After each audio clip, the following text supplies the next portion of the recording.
Good afternoon વિદ્યાર્થી મિત્રો.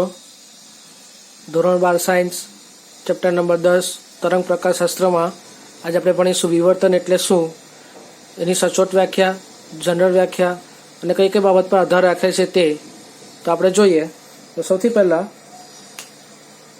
વિવર્તન એટલે શું લખેલું છે કે કોઈ પણ અપારદર્શક અડચણ પાસેથી પ્રકાશના વાંકા થવાની ઘટનાને વિવર્તન કહે છે. ફરીથી, અપારદર્શક હોવું જોઈએ, પ્રકાશને તે બાજુથી એની ધાર પરથી, મેં તમને લેક્ચરમાં કીધેલું, એની ધાર પરથી કે સપાટી પરથી વાંકા થઈને પસાર થાય, આગળ જાય અને કોઈક જગ્યા પડદા પર એવી ભાત રચે, પેટર્ન રચે, જેને વિવર્તન કહેવાય. ભૌમિતિક વ્યાખ્યા શું છે? ભાઈ, વિવર્તન એટલે પ્રકાશના તરંગ અગ્ર, આપણને ખ્યાલ છે હાઇગેન્સ સિદ્ધાંત પ્રમાણે કે દરેક પ્રકાશનું ઉદ્ગામિક તરંગ અગ્ર ઉત્પન્ન કરે છે. એ તરંગ અગ્ર પોતે ઉદ્ગમ બનીને બીજા તરંગ અગ્ર ઉત્પન્ન કરે છે અને એ પ્રમાણે તરંગ અગ્ર પ્રસરણ પામીને પ્રકાશનું નિર્વહન કરે છે. તો આ તરંગ અગ્રની મર્યાદિત ભાગમાં કે મર્યાદિત ભાગથી જ, બરાબર, તરંગ અગ્રની મર્યાદિત ભાગથી નિપજતી અસર એટલે વિવર્તન છે. આ ઘટનામાં કયા કયા પ્રકારની પેટર્નમાં આપણે જોવા મળે? તો કે ભાઈ, ધ્વનિના તરંગો, પ્રકાશના તરંગો વગેરેમાં વિવર્તનની ઘટના જોવા મળે છે. ખાસ મિત્રો ધ્યાન રાખજો, અહીંયા તરંગો એ ખાસ છે, અહીંયા તરંગ સ્વરૂપે જ ગણવાનું છે અને તરંગો ખાસ યાદ રાખવાનું રહેશે.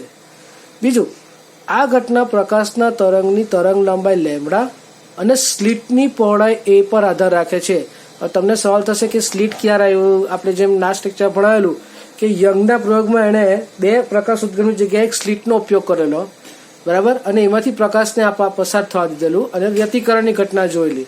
અહીંયા આપણે એક સ્લિટમાંથી જોવાનું છે અને એ પ્રકાશની તરંગ લંબાઈ લેમ્બડા પર આધાર રાખે છે અને સ્લિટની પહોળાઈ સ્મોલ એ પર આધાર રાખે છે. જ્યારે જ્યારે અપારદર્શક પદાર્થના પડછાયો, હવે અપારદર્શક પદાર્થની પાછળ પડછાયો જ આવે, પ્રકાશ એની પર પડે તો પાછળ શું આવે? પડછાયો.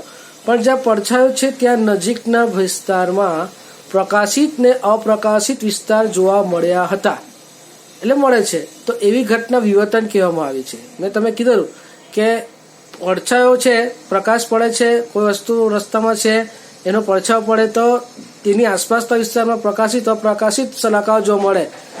હવે એ નાના સ્લિટની પહોળાઈ અને એકરંગી પ્રકાશ પર આધાર રાખે છે. મોટા પ્રકાશ પર કે મોટું એક કરતાં વધારે તરંગ લંબાઈ પર આધાર રાખતું નથી અને સ્લિટની પહોળાઈ પર બી આધાર રાખે છે. એટલે અહીંયા સ્લિટનો પ્રયોગ આપણે જોઈશું કે કઈ રીતે વિવર્તનની ઘટના જોવા મળે છે.